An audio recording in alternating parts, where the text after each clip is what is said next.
Terima kasih Kavi ke laporan seterusnya. Walaupun dikritik pelbagai pihak kerana kelantangannya bersuara, selain pernah digelar sebagai duri dalam daging dalam parti, namun Ketua UMNO bahagian Ketirih Tan Sri Anwar Musa menegaskan beliau memiliki rekod baik dan sentiasa setia kepada UMNO.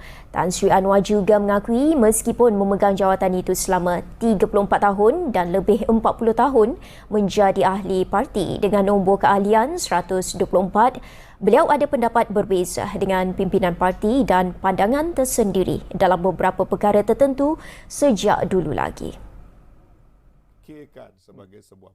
Bagaimanapun, Tan Sri Anwar berkata, semua perkara itu tidak pernah diambil secara peribadi kerana beliau berpendapat hormat pada institusi parti dan jawatan bukan bermakna perlu menjadi pak turut semata-mata.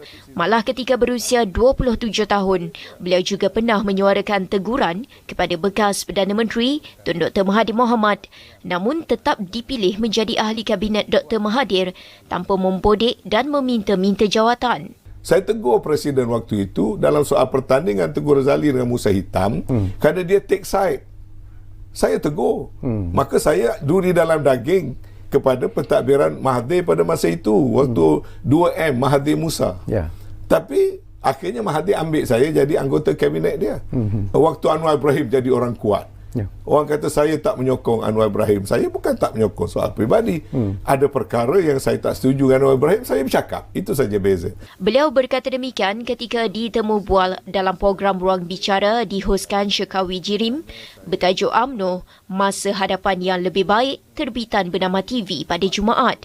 Berhubung soal pilihan raya umum ke-15, Tan Sri Anwar yang juga bekas Setiausaha Agung parti itu berkata, UMNO tidak boleh bertindak tergesa-gesa untuk mengadakannya dan perlu mengambil kira sentimen rakyat terlebih dahulu, misalnya yang masih terkesan dengan pandemik COVID-19. Jadi jangan lupa baca juga sentimen rakyat. Yang kedua, jangan ambil formula yang salah. Tapi formula mana yang betul? Wallahualam. Itu saya kena serah pada pemimpin saya. Saya orang parti, putus apa parti putuskan, kita ikut. Tapi cuma peringatan. Sebagai orang yang lama sikit, sebagai orang yang tak takut-takut nak berikan, nak lontarkan pandangan. Mengambil kira strategi pengundi muda berikutan undi 18, jelasnya UMNO perlu memperagakan imej sebagai parti yang membela golongan muda yang mempunyai idealisme tinggi, memandangkan mereka tidak pernah menjadi ahli mana-mana parti politik. Berhubung Perhimpunan Agung UMNO 2021, beliau memuji ucapan dasar Presiden UMNO, Datuk Seri Dr. Ahmad Zahid Hamidi, yang disifatkannya disampaikan dengan penuh berhemah dan berlapik di saat bekas timbalan Perdana Menteri itu sendiri berdepan pelbagai cabaran menguruskan parti selepas kekalahan pada PRU ke-14. Jawatan bukan bermakna kita jadi